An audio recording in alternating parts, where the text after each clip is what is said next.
Welcome back, everybody. Today is Thursday, November 27th, 2025.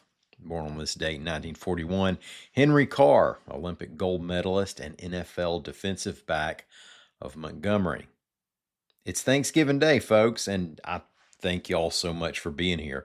On today's report, we have some things that science tells us about being thankful. Spoiler alert, science, scripture, what your mama told you about being thankful, they all line up. So there should be no controversy there.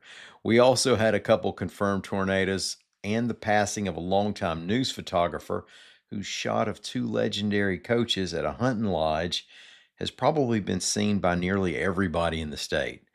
My name's Ike Morgan, and we're down in Alabama.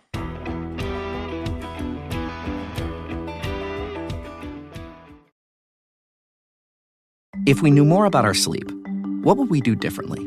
Would we go to bed at a consistent time or take steps to reduce interruptions to our sleep?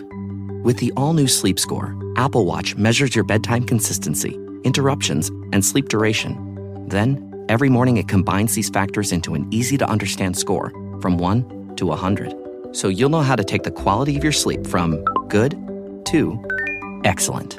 Introducing the new Sleep Score on Apple Watch. iPhone 11 or later required.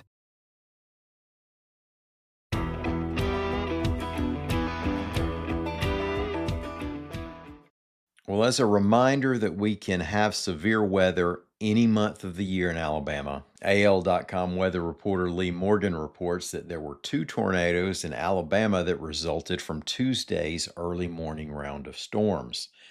Right now, we're in the middle of our secondary severe weather season. Now, given the choice, I'd prefer 2 baseball seasons over another severe weather season.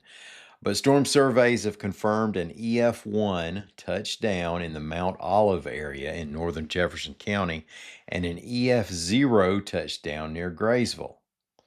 Now, both of the tornadoes spun out of a line of severe storms that also brought gusts that did some damage. The twisters both caused damage to trees and some buildings. Some trees fell on homes in Mount Olive. Thankfully, there have been no reports of injuries. If you're a longtime follower of college football in the state of Alabama, as I know some of you are, then you've probably seen the photo of legendary coaches Pat Dye and Bear Bryant in private conversation over some rabbit stew. The man who took the picture, longtime AL.com photographer Charles Nesbitt, has passed away, reports AL.com's Greg Garrison. Auburn's Dye and Alabama's Bryant were together in February 1982 in the Moundville area to do some rabbit hunting. Others present were stepping outside to give the coaches a few minutes of private conversation, and Nesbitt snapped the photo as he left. Now, it became the most famous frame in his 40-plus years of photojournalism. Bryant died less than a year later, and Dye had a framed print of that photo displayed in his own hunting preserve. Nesbitt worked in the newspaper business for nearly another quarter century, retiring in 2006. He died on November 23rd. Charles Nesbitt was 81 years old. Like we said at the top, it's Thanksgiving, and that ain't just about a big spread of turkey and dressing or having finances get into the black. Even during the tough times, there's something to be thankful for.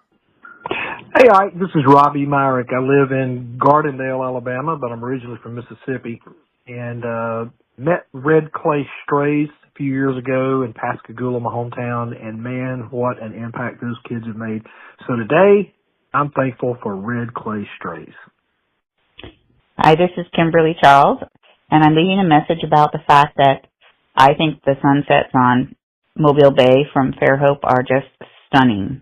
What a gift. And I am grateful for the activist grannies from Mobile Bay, Sally Smith, Diane Thomas, and Saban Wilson, who together came out with a beautiful film about coal ash, and they are, it just goes to prove that being an activist doesn't mean you have to be young. They're extraordinary people. This is Jackie in Florence, and what I'm thankful for are all the little Easter eggs in your podcast. I just love when those come out. Thank you for doing that. Hey, I would be thankful for 4 Iron Bowl tickets if I had them. Thank you. Happy Thanksgiving. Happy Thanksgiving, everybody. I just wanted to say I'm thankful that it's not 90 degrees every day now, like some people on this podcast wish it was. They're called seasons, you know. Happy Thanksgiving, everyone. That was healthy. I mean, literally healthy. By the way, those were from our sound off line at 205-304-1814. Any messages left there might make it into a future segment. No promises, but maybe. The Journal of Happiness Studies released a peer-reviewed paper in 2020 that showed practicing gratitude regularly, the study was 6 weeks long, enhances mental well-being.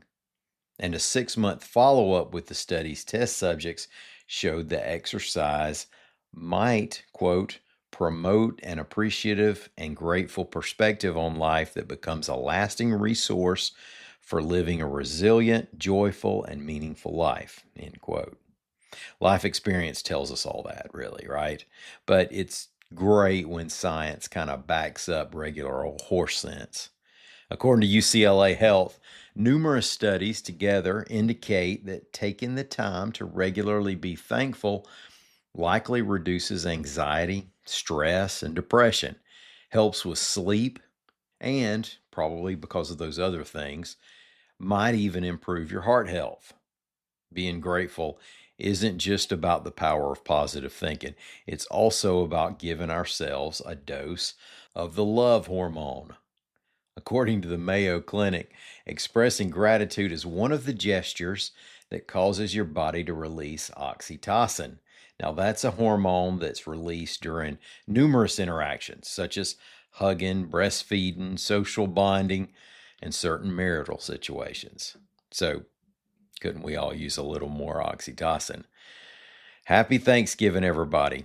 And thank y'all so much for listening to us. We are going to have a report tomorrow morning. Hopefully, we'll see some of y'all then. If not, the rest of y'all on Monday. Have a great Thanksgiving. Come by and see us anytime you can. We're on the World Wide Web at al.com.